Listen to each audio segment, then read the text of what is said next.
Good afternoon, everyone. It is my pleasure to welcome all of you to MUSci's first talk on one of the most important topics of today's world, environment. My name is Wadi Sapong from the Faculty of Engineering. I am an international junior coordinator from MUSci's team, and I will be the moderator for today. For our guest speaker, he is the National Goodwill Ambassador for Thailand and the founder of Environmental Education Center, or EEC Thailand, and he will be speaking on how environment has become an important part in his life. Please welcome Kun Alex Rendell ค่ะ สวัสดีครับ สวัสดีค่ะ Well, I guess I can call you Runpi since you have gone to Mahidol University for your master's degree. How That's does it right. That's feel right. how does it feel to be back joining Mahidol's event again? It's great. I mean, to be honest, my first experience at Mahidol University was when I was a very young boy.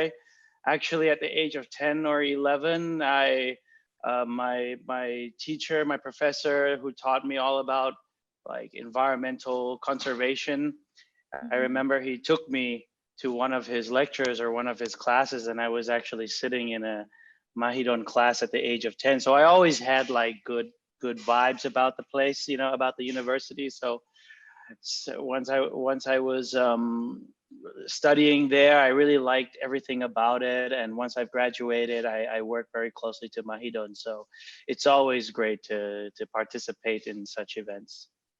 It's great to hear that you're excited to be in this event. I'm very happy to have you too. Thank you. Thank you, So Chang.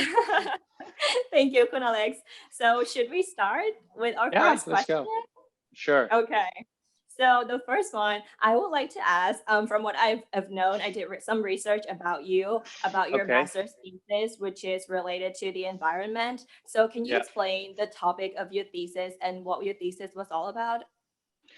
So my title is Youth Engagement for the Protection of Endangered Species in Thailand, and a case study on fighting extinction project. So fighting extinction is a project that I actually did like a couple years ago, even before studying in Mahidol. It was Wow.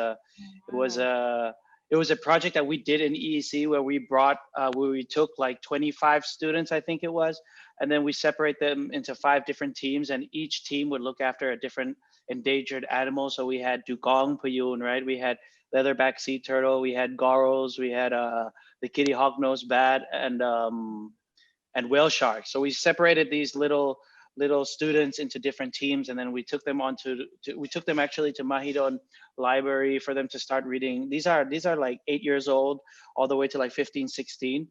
And then we pretty much did a research project where we wanted them to go down and conserve nature and understand the habitats and understand the whole ecosystem and all aspects, whether it's management, tourism, uh, conservation, for them to really understand. And then they could go diving to do research on the habitat and bring all their information and present it in M Quartier, which they had to speak in front of, I think it was like 200, 300 people. So that was the first project. So I felt like I wanted to do a thesis on something that I wanted to develop and something that I could actually use, because I do want to do fighting extinction again. So that was the motivation behind choosing this topic. And of course, I'm in the sector of education. So I really believe in youth empowering youth, or youth empowerment, youth engagement. And I really, from my own self experience, I believe that it's very important to get youth into conservation at a very young age. So I just wanted to know more about it. I just wanted to have like proper ideas of the different theories involved of my work, and it was also a good chance for me to explore what others are doing and explore like the theory side of things, all the different kinds of tables and legitimate theories. Because when I was working, it was more from personal experience or from gathering information from this and there. So I really felt like the theory side is something I was missing. So that was the idea of doing this research. So it's pretty much about how we can build an environment that allows young people to be part of conservation using the fighting extinction as a case study. So that was that's the idea of the title.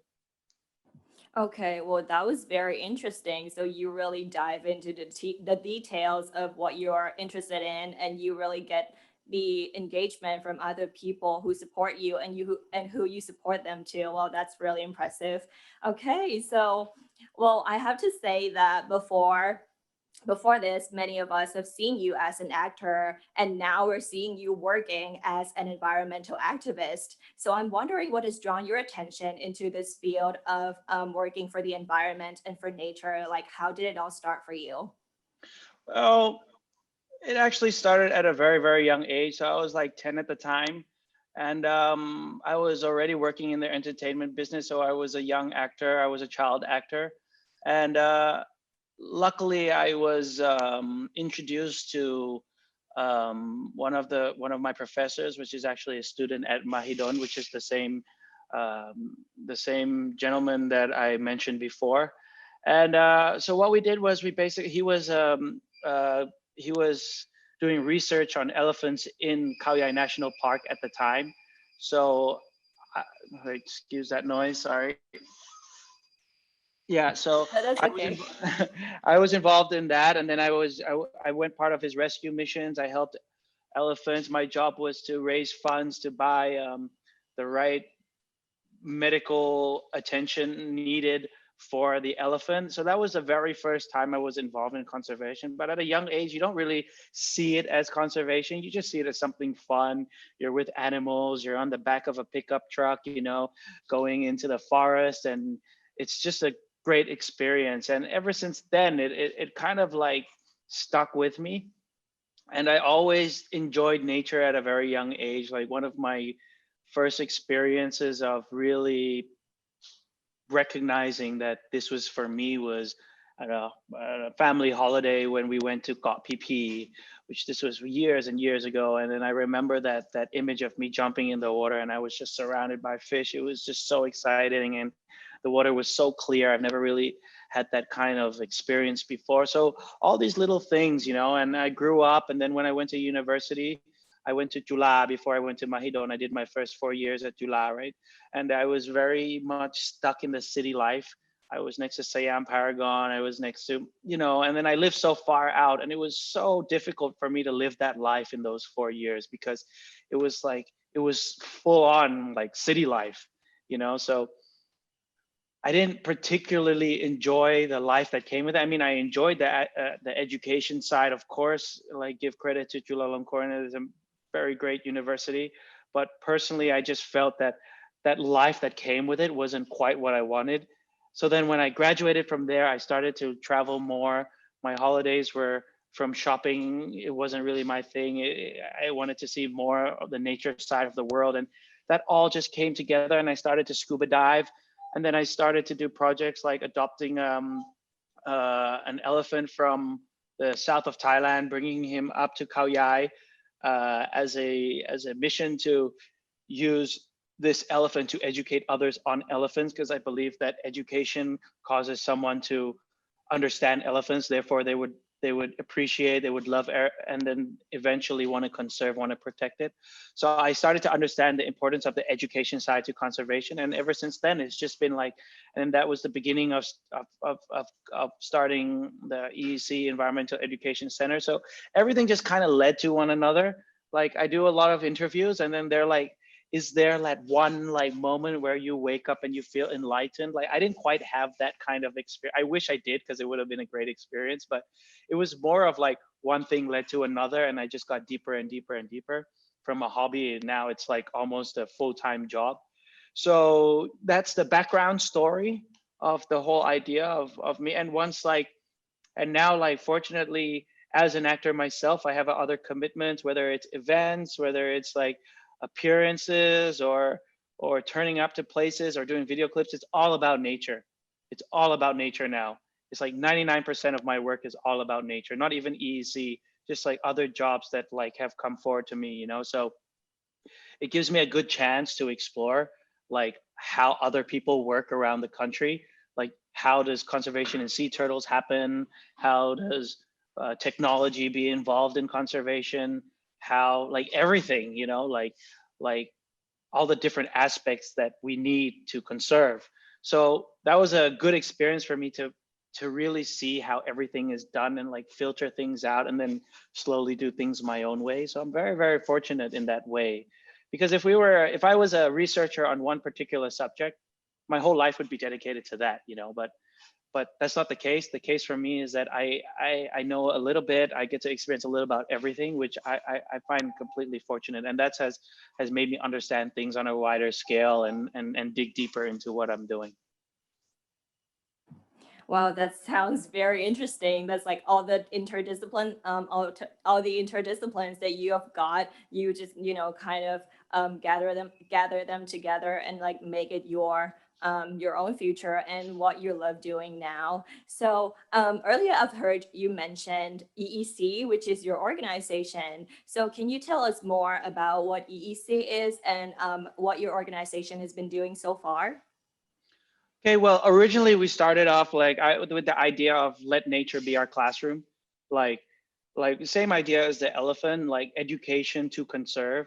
Education causes understanding, causes that extra motivation, that inspiration for someone to want to protect it. Like a clear example is that if you go down diving and then you have no idea what these fishes are called, you have no idea how they what are the different areas of their habitat uh, to make it the habitat that it is, you will go down tourists, you will go down diving. Whoa, landscape diving is absolutely beautiful, but you wouldn't actually like have that protection part of it. Maybe a little bit, of course, but so our idea was like have a system where we could get people to really understand nature because we believe that uh, education is solving the problem at the very beginning. Like if we were trash cleaning, that is solving a problem that has already happened. You know what I mean? Like someone has already thrown the trash in the ocean or whatever it may be. So our idea was to stop it at the very beginning, which is change the decisions. And by changing decisions, you have to actually have that environmental heart. So our idea was to build a environmental process, a systematic process where we could slowly educate the younger generation to groom them, to shape them in becoming environmental thinkers. And whatever they do in their lives, they're always going to have that care. And I think that little care is the difference. And I think that it's solving certain environmental issues in the long run. You know, like if we plant the seed today, the tree is going to grow in 20 years. You know what I mean? So that was the idea of it. But in terms of details, we do environmental camps. We started off doing elephant camps, easy camps, 3 days, 2 nights for students 3.5 years old to like around 15, and we would make it a family trip, so they could come as a family. We have their parents, 3 kids, they all come join us, and then we kind of take them, and we have different curriculums, different courses. We have the elephant, we have wild um, insects and butterflies, we have primatology, just all these different things. And we also have the marine life, junior marine life. We teach people snorkeling. Once they hit 8 years old, they could scuba dive. A bubble making course. Once they're 10, they could do junior open waters, and so on and so on. So that's what we did. And then once we started to expand more and more and more, our camps just getting bigger and bigger. And then we started to have other corporates, other nonprofit organizations or NGOs or anything just come forward to us, and we have some collaboration. So now we do like production, we do in-house marketing, we do consulting, we do quite a wide range of different activities, but all of it has to do with educating to conserve and letting nature be our classroom. So we're in our 6th year right now. This April marks our 6th year of since starting EEC back in 2015, and we've done like 100 and something camps. We have a camp pretty much every single weekend. So we have over, I'd say 5 to 10,000 people coming into our camps every year. We also do speaking events. We do other small campaigns as well. Like an example would be Kot Pa Kot Tale, or translated as Hug the Forest, Hug the Ocean. And it's a campaign where I will go around to into different areas of the country to educate different people. You know what I mean? So we do like so many different things, but we're not trying to become like an event company. We see ourselves as an education company using the EE model. So EE, environmental education, is actually a model, and like even at Mahidol they have สิ่งแวดล้อมศึกษา which is environmental education. So we use that model, and then we kind of expand that model out into different activities. So that's pretty much what we do. And now we're expanding. We're trying to grow into other areas. We're trying to work within different countries. We've had approaches from other countries bringing people. We've had a camp where people, 4 different countries within Southeast Asia have come together, and so it's very, very wide variety of activities that we do. So that's pretty much it. Okay, wow. So you've done a lot of activities. So maybe I can ask this, out of the time spending with the kids and like with natures as well, of the activities that you have done, can you share like a memorable moment that you can never forget? Can you share a little bit of that? Yeah, well, there's 2 sides of it, I would say. There's one side is the whole conservation side, like some of the students which are products of what we have done. And it's really, to me, like, I'm very into young people, I'm very into families, I'm very, like, I come from a great family, and I really see the importance of families and upbringings. And for us to be a part of that upbringing and seeing them develop to be the kind of people that they are today, like we have some students who start since they were 10, 11, and now they're gone on to university over the 5, 6 years, so to see them develop, not only in terms of conservation, but in terms of as a human being, and seeing that we played a part in shaping them and giving them a good way of thinking, it gives them that extra protection. So when they go into society, when they go to university abroad, they really have that strength within their thoughts, and we play of that. So an example would be like, and most of them actually choose to study in this field. We have people wanting to work for the United Nations. We have one people by Lian Satawapad want to become vets. We have people want to like work in the field of sustainability. We have the people that want to take over their families, students that take over their family business and turn it into a more green business with less waste. Those kind of things, like, it's very great to see.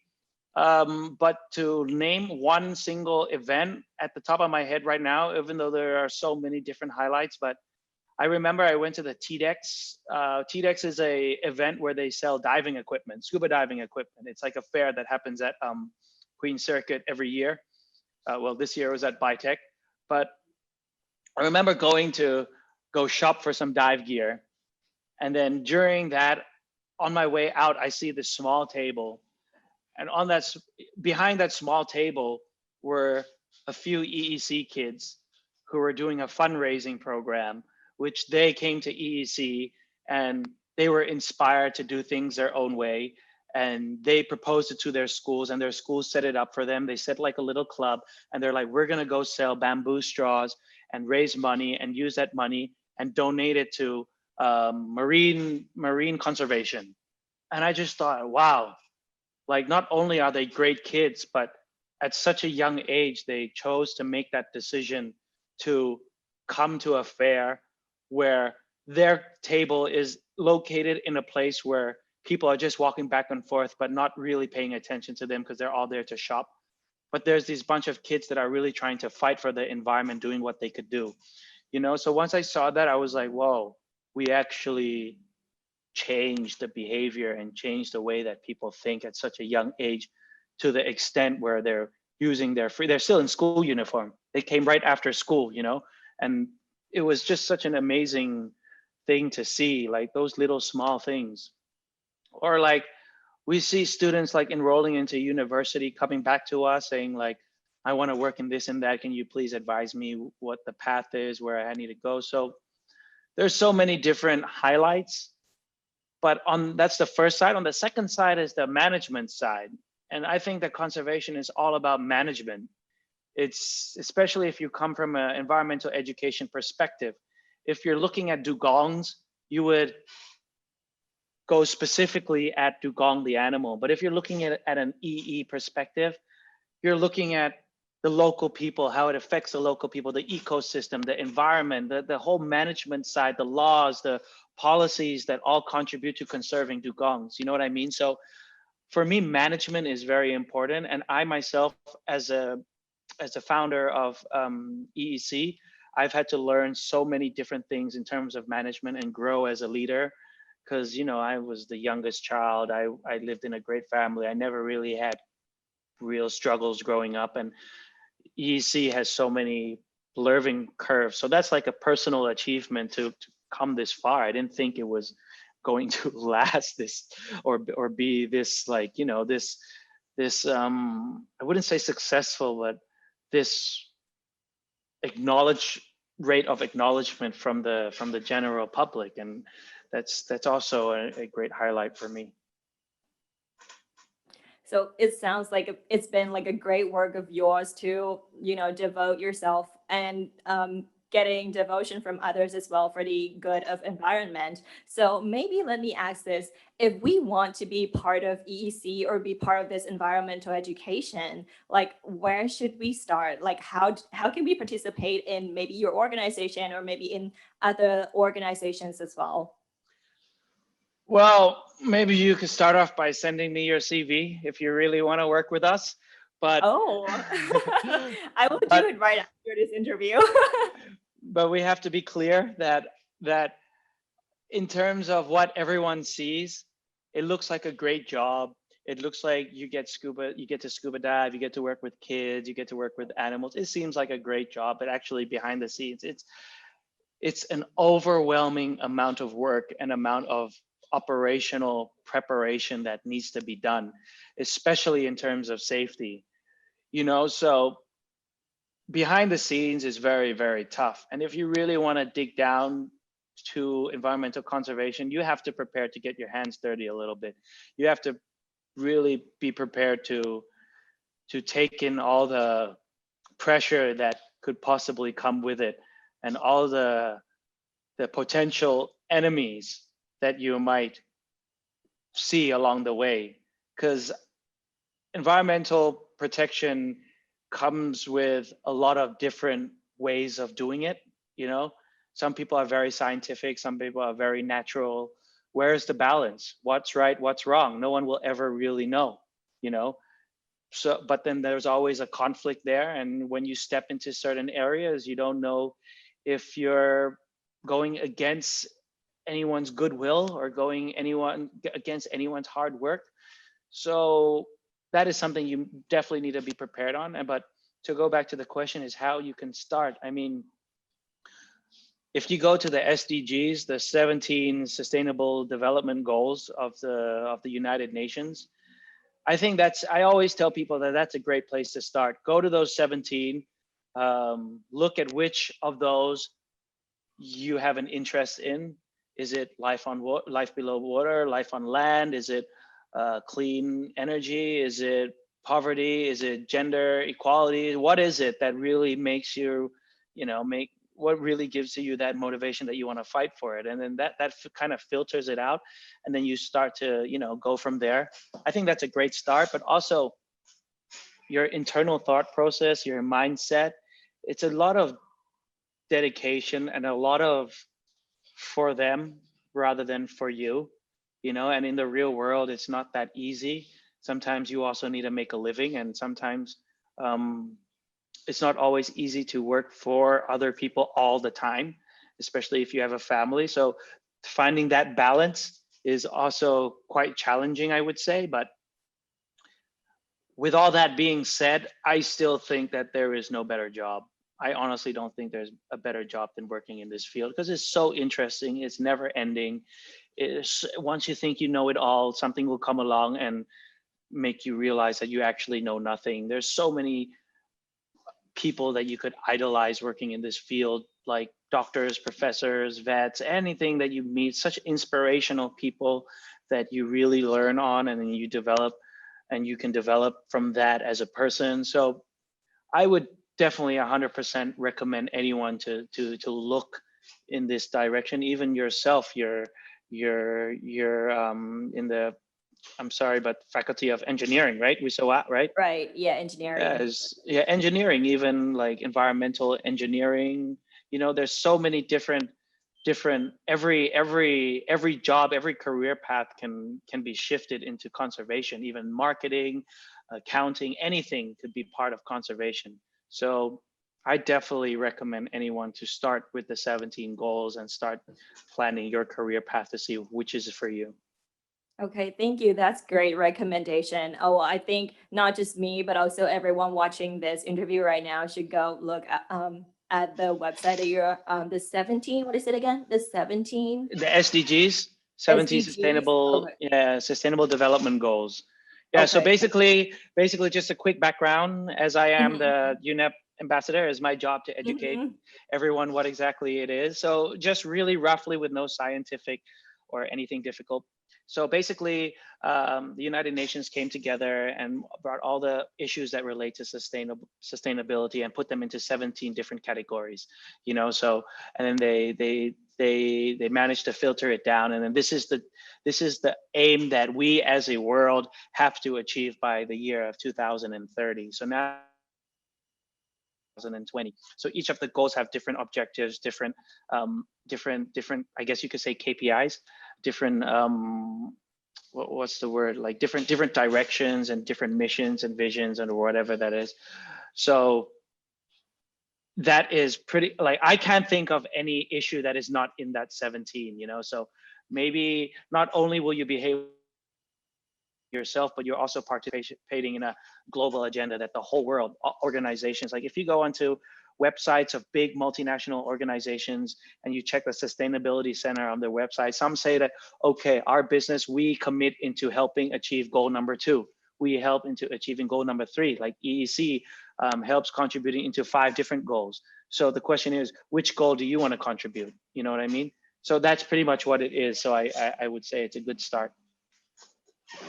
Okay, thank you. Wow. So, well, I heard you mention UNIP, and you are the ambassador of the UNIP, or United Nations Environment Program. So, as the ambassador of UNIP, what are your roles or goals from now on to work towards nature conservation?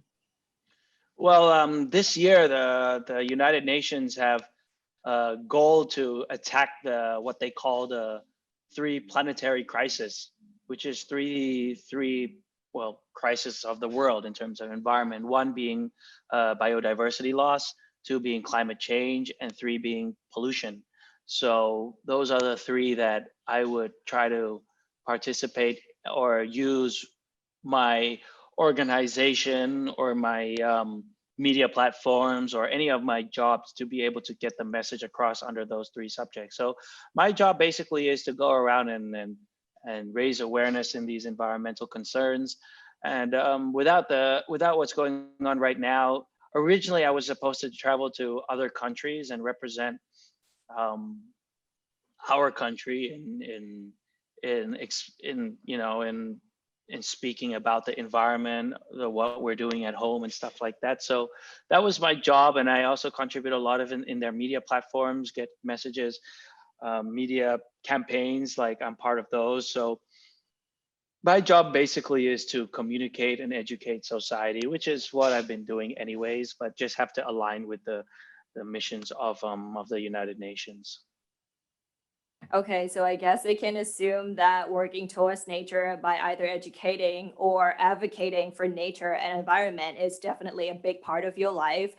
So let's say maybe when you're off work, how does the intention to still conserve nature and your care for the environment kind of stick with you on your day-to-day basis? Like, did you, like, besides work, did you do anything special on each day to conserve nature?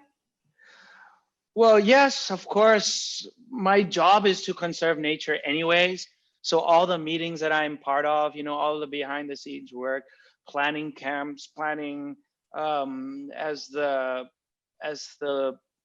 I mean, my title is CEO, but I feel kind of shy saying that because we're such a small company. I would say managing director would be a little bit more realistic. So all the decisions I make, it's I have to make sure that it aligns with educating someone. So it's part of my job now. I don't really see it as, oh, today I'm going to conserve, today I'm not, because I have to. From it being a hobby, it is now a full-time job. I'm in the office like 2-3 times a week trying to do it, and I make sure that every job that we do plays a role in conservation in one way or another. So in terms of my job, of course I'm doing it day in, day out. But in terms of my personal life, nature, working in nature has opened a lot of my way of thinking or my perspective. And environmental conservation is not only about pollution, not only about um, you know, nature, as in trees and oceans and forests. It's not only about that, but for me, it's also about people. It's also about the well-being of people, the local people. So I try to promote this as much as I can in my everyday life. But of course, little things like I go to the I bring my own, you know, my own water bottle wherever I go. Those things are things that I do anyways. But on a bigger scale, the way I live my life, I definitely have a second thought of, am I doing any harm? If I'm doing any harm, I would not do it, kind of thing, you know. So yes, but I wouldn't say that I stress out about it day in, day out. I just live my life, but I make sure that I'm not being a stress to any living species, if that makes any sense. You know, I don't litter anymore. When I was younger, I litter, but because of working in this field, I realized how bad just littering it could kill something, you know, from littering. So yeah, those things I try to contribute as much as I can. So yeah, definitely it's part of my life now. Okay, so like the intention to conserve nature kind of naturally gets to you and it gets on everything, on your decision, on your day-to-day actions, right? Yeah, definitely. And I also try to inspire others in the on in the process as well. Like the the the biggest question that everyone asks me is, how do I play a part in conservation? You know, and I'm just saying, like, just introduce it into your own household. Everyone, the way that they live their life contributes in conservation one way or another.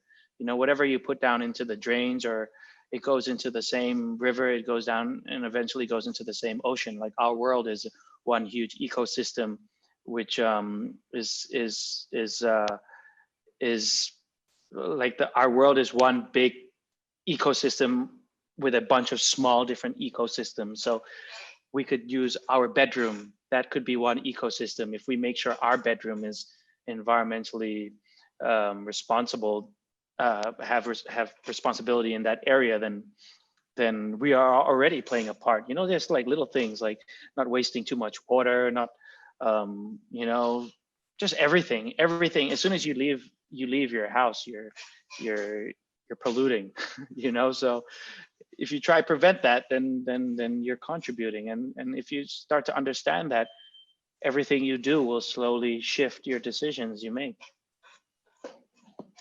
Okay, well, we actually got a question from a student asking about how can they contribute to the environment if they're at home. But before we go into that, let me tell you this. So before the event today, we actually created a Google form for students who would like to send in their questions they have for you. And we Okay. have received a lot of questions from Mahidol students regarding environmental interest. Okay. And here goes your first question. All Well, right. and a student sent in a question saying that I want to make a change for a better environment. But since we cannot go out much during this pandemic time, I can't help cleaning up the ocean garbage or restoring the forest. Then, how can I help protect the environment when I'm at home? Where should I start? And that's kind of related to your household responsibility you've talked about. So, can you explain more or give more specific examples? Yeah, well, I would say that if you're home a lot of the time right now, it's a great chance to be able to explore, use YouTube, use your Instagram, use your Facebook for a good reason. you know, and whatever you do, you might want to share it, like try to set a community, try to motivate others to be involved is also one way you could do it. And like I said earlier, like the environment is not only about nature, but it's in the environment that you live in. I also believe that even being nice to people is one way of making a good environment. No one wants to be in an environment with people that don't talk nicely or are not so nice, you know. So if you could contribute in doing that, then that's also contributing into into the environment. I would say, I mean, that's just a small example, but like the way you live your life is very, very important. The way that, and like I said, education is the only way that I see that's a long-term way out. So use this time to educate yourself. Go to the libraries, go online, study more about the field that you're interested in. And we have so many good, especially if you speak English and can read and write English fluently, you have access to media from all around the world, you know. It's up to you to be able to find it. So I mean, I would say start with yourself. And one thing that is very important is really ask yourself, are you ready? Like, are you still living the life that, uh, like, are you happy with what you have before you're starting to give back to someone? Because I believe that you have to really be happy with yourself before you could start helping others. It's like if I was to ask you to borrow some money, like, can I please borrow 100 baht, but I only have 100 baht, you're going to say, no, I need that 100 baht, you know? But if you already have 100 baht, you might give another 100 baht. So, you know, it's better than giving 100 baht and then you go broke. Now you can't help anyone else because you don't have anything else to help. So that's the kind of same concept. So if you're really like happy with what you have and you can fulfill and you can appreciate what you have, then I think that's a great start to be able to want to give to others, you know. So it's all about mindsets and mentality for me. Okay. Oh, okay. So that for yourself and for themselves too. And here goes your next question. So maybe after we get ourselves to be ready and be prepared to contribute to the environment, to our environment actually, the next step, how can we get the society and the people to pay more attention to the daily actions? Because whatever people do would definitely affect nature. Yeah, I would say one way to definitely do that, which is what I try to do, is using celebrities or people with a good amount of followers. You know, I think that we are responsible for shaping society. Everything that we post, everything that we do, plays a part in the way that society thinks. So I would definitely say that more emphasis should be on people with followers, because I would say if you were to go to a page that talks about conservation, I mean, just any page at all, they might have like 100,000 followers. The celebrities have like 2, 3 million, so their power to communicate is like enormous. You know, it's like 10, 20 times more than the ordinary conservation page. So if we were to use those platforms, that would definitely help. And people that see celebrities as idols could motivate others to want to do what they do. And I think celebrity at the same time that celebrities have used their platforms for in their own way, and sometimes they haven't really realized how much influence they actually have. And once they start using their influence, they may, like for myself at first, like Instagram was just something that you tease your friends about. You know, Facebook is just something you play. But once you start using it for a good purpose, you actually realize that you have the impact on the way that people think. And another way to get more people um, contributing to conservation is definitely environmental policies and other corporates to base their marketing campaigns around the environment.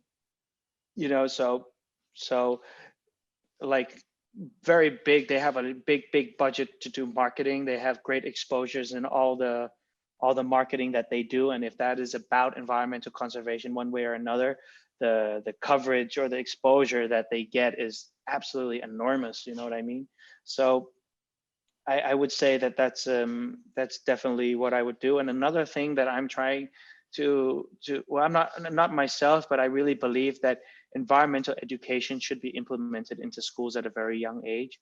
It shouldn't You shouldn't have to wait for university like K1, K2, year one, year two. You could start learning about the environment, and then you could slowly develop that. Start going into environmental engineering. Start going into sustainability. Start going to like sustainable investment or whatever it may be. But it should be implemented at such a young age. It shouldn't take someone to have to grow up and find their passion and then be part of it. It should be in you, like math is. Like everyone knows what 1 + 1 is.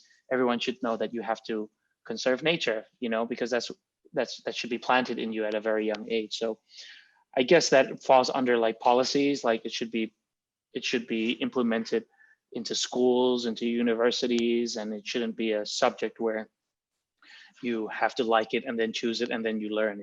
Everyone should be aware of it.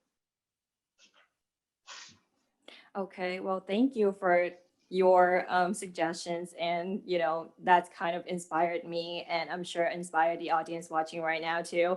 So, a next question, we have received this from a student who is currently studying tourism and hospitality, and he or she asks how tourism industries can be a part of environmental protection. What are your thoughts on that? Um, there's a very thin line between tourism and conservation.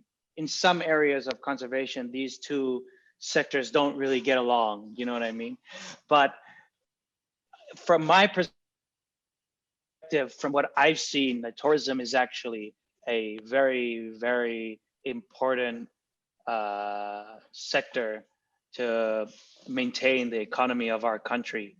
Like 80% of, well, I wouldn't say 80%, but a high number of people from the world travel to our country and bring lots and lots and lots of money to spend in our country. And they're doing this because we have some beautiful places that they cannot find at home. Thailand is a very lucky country. We have tang pa, tang tale, both like green and blue, that are very, very beautiful. And the aesthetic value that they have is absolutely enormous. Like you go down south, we have the nicest islands in the world.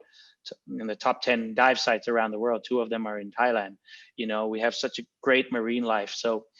So people travel around, and if it wasn't because of them, the local people wouldn't have the good life that they have today.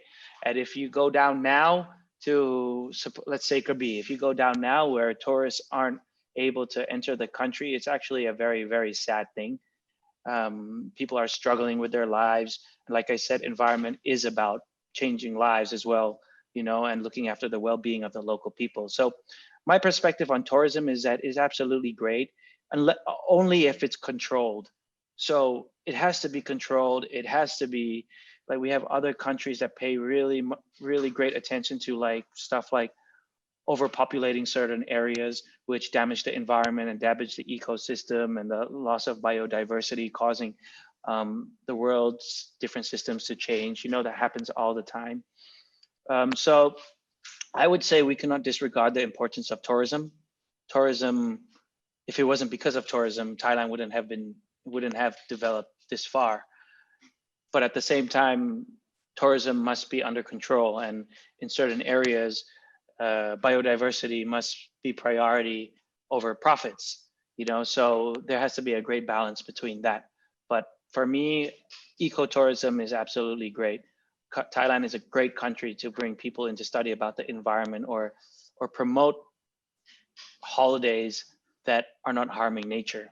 So, there's like a 50-50 perspective about it, but in my sense, it's all about the management of it, like the capacity control, the just everything about it should be controlled and should be well inspected and well managed. Okay, thank you for that. Well, here comes your last question. Well, this interview went pretty quick, right? Okay, so you're ready? Okay. To you, what should the future of our environment look like? and what can we as the citizens of the nation and of the world do to make that happen? Well, what would it look like? I mean, personally, I hope that in 20, 30 years time, these EEC students are going to grow up to be very successful people, successful in their own way, successful businessmen, successful advocates, successful, whatever they do, they must be very successful. And when you're successful and you're in a position to make changes, they will make those changes. So I hope that out of the 1,000 kids that come every year, we have 1,000 new people in Thailand taking care of our environment and taking care of our local indigenous people. I really hope that that goes there one day, and I hope that the protection of nature is emphasized more and more as the years go by, which actually it has been. You know, when I first started 6 years ago, people didn't know much about nature. Now, like, environmental issues are on front page newspapers, pages with extinct animals. People are more aware of it. Before, people didn't really weren't really they didn't get access to this kind of information. So I really hope that Thailand is a society that is a nature loving society and very protective over their own nature.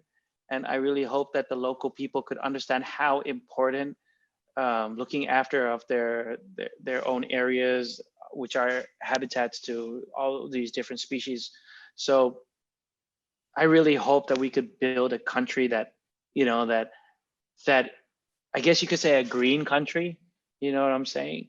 And all the loss of nature that has happened in the past, I hope we could slowly restore them. It's going to take time, but I really hope that that happens. And I think it will. I think it will. I don't think it's too late. Some of it is, but some of it is not. And we still have to fight, you know? So people around the world have to really understand that conservation is not for people like myself, but it's for everyone. It's not only, you don't have to love plants or love trees to or love fishes to contribute. You know, everyone has to play a part, and it is not a myth. It is actually scientifically proven that if we don't look after it today, then there's going to be a lot more problems. Like we could see with a lot of the natural hazards that have happened. Are they actually natural or are they not? All the lives that have been gone throughout the years because of human behavior, you know. So I would say that everyone has to really understand this and make sure that you are contributing one way or another. Okay, so the key is to understand it first, and then you make a change Yes, starting from today. Then the green future that everyone wants to see, wants to have, wants to live in will definitely comes, right? definitely. And like, Okay. we don't have to look too far ahead. I think like our next generation is already going to be affected by it. You know, they won't have the beautiful world that we have. They won't be able to use the natural resources like how we have used them because we're using them too much. There won't be any left for them, you know. So thinking forward, thinking sustainable thinking is very important in the mind of a human being. Okay, so thank you for your sharing your perspective. Well, I guess that is all for the questions from Mahidol students, and we still have a couple more minutes left. So before Okay. we call it an end, is there a message, one last message that you would like to give the audience watching us right now? Well, first of all, thank you for having me. It's great to be here. Always loved Mahidol University, always loved the professors there, love the campus. I just love everything about it, and to be able to continue in taking part and running for different events for the university is absolutely great. And thank you for seeing that I can contribute in being a good speaker for everyone today. Hopefully this will happen again in the future. And but in terms of the environment, I just say that education is the most important and is the only long-term way that I see that can help society as a whole. Like I said, like marine debris, we could be here like cleaning trash every single day, but if we don't change the person that's actually throwing it, then it's very difficult to make a long-term change. And the only way that could change that is education. So I would like everyone to pay more attention Like I go to a lot of events. I see so much investment, so much attention is put into other aspects, but environmental education is like kind of like a loophole that we don't really see people seeing its importance, which I think it's actually the most important. So if we could recognize this together and we could start running or pushing or advocating for this to be promoted more in society, then I see positive change in the future. Okay, well, first of all, thank you for that. That's just an inspiring last message for all of us. And from listening to your talk today, I'm sure everyone has got valuable information and motivation to contribute themselves for a positive change for our future of environment and nature. And we would love to have you back, Alex. Well, actually, yeah. And but for today, it has come to an end of our interview with you, sadly. And so, on behalf of Mahidol University and MU Science team, I would like to thank Kun Alex Nacha for your time dedicated to give inspiration and knowledge to everyone here. ขอบคุณมากค่ะ ขอบคุณครับขอบ ข คุ อบ ณ คุ ค ณ รับผ ค่ะ ม And thank you everyone in the live stream too for being with us today. So, well, please stay healthy and have a lovely evening, everyone. ขอบคุณค่ะ